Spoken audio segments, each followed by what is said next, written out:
Hey guys, I'm Ethan Moore from Stockman Supply, and last week I took a pallet of some really hard exotic wood. I don't even know exactly what it is, and I resawed that into some 1/4-inch boards, and I didn't have a chance to finish sanding them. So today what I want to do is use my 18-inch Flatmaster to sand this up to about a 220 grit, and then at the end I'm going to throw some mineral oil on there, and maybe with your guys' help we can determine what this wood is. I already got some good suggestions on Facebook and Instagram, but we'll do a little finish on it, and maybe that'll give us a better idea here.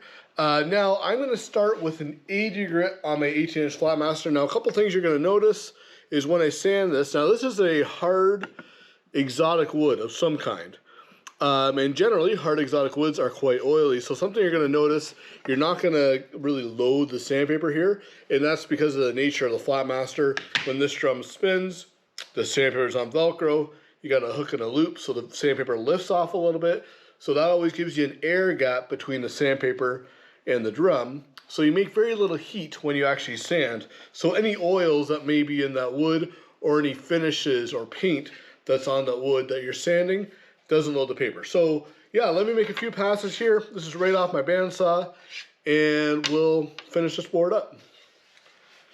So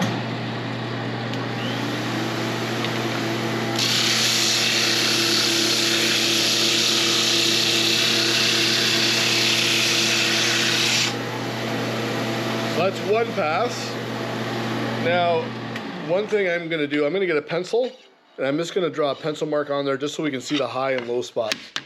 Okay, so I'm just going to draw a pencil mark along this piece here.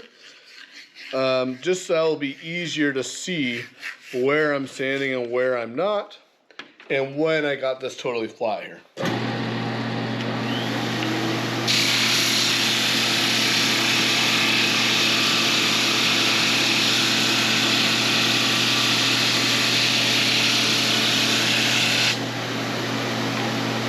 So those pencil marks are pretty well all gone. So this board was, or is, pretty well perfect. Let me do a couple more passes. You can see I got a few more bandsaw marks in there just to get rid of them. We'll give her one more here.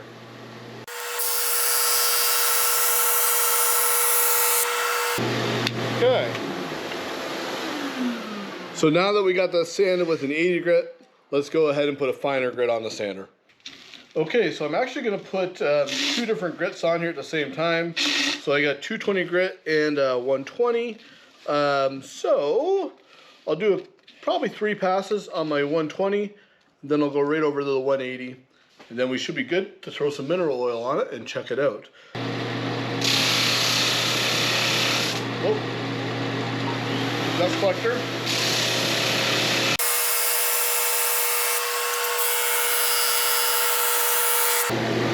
That's 2 passes. I'll do one more here.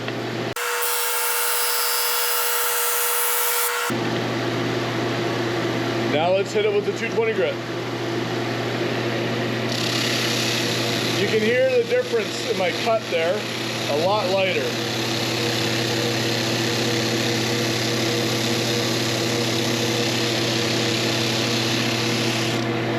So the most important thing to get a consistent and a nice finish is a consistent feed rate when you push that through. But the feed rate, the speed doesn't matter so much, but as long as it's the same the whole way across. That's 2 passes there. We'll give her at least one more, maybe 2.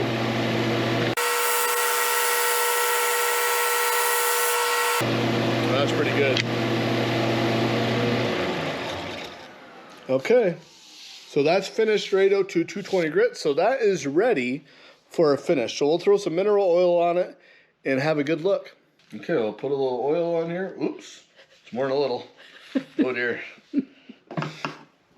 Keep everything lubricated here. Okay. Oh yeah, nice. Oh, look at that pop, eh? I'll dip on my sander top here, get some more oil. I'm going to need another paper towel to wipe this off now. I'll be back. Alright, we'll just wipe the excess off here.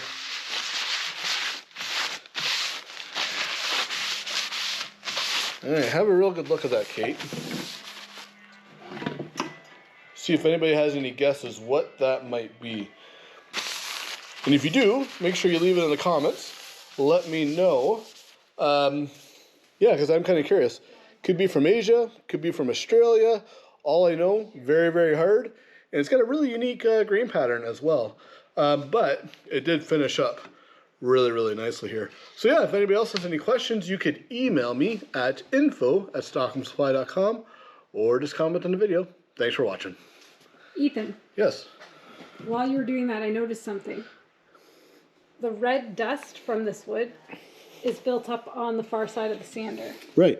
Yeah, just the dust naturally, just from the design of the sander. As you sand, the sawdust kind of trapped in the box. So while some of it will stick to that edge, the vast majority is going to get directed right down that box. That's why, even without a dust collector, you saw me sand very briefly without a dust collector, it's not throwing dust all over the place. But when you do hook a dust collector up to it, like the can vac I have here, it gets excellent dust collection. Yeah.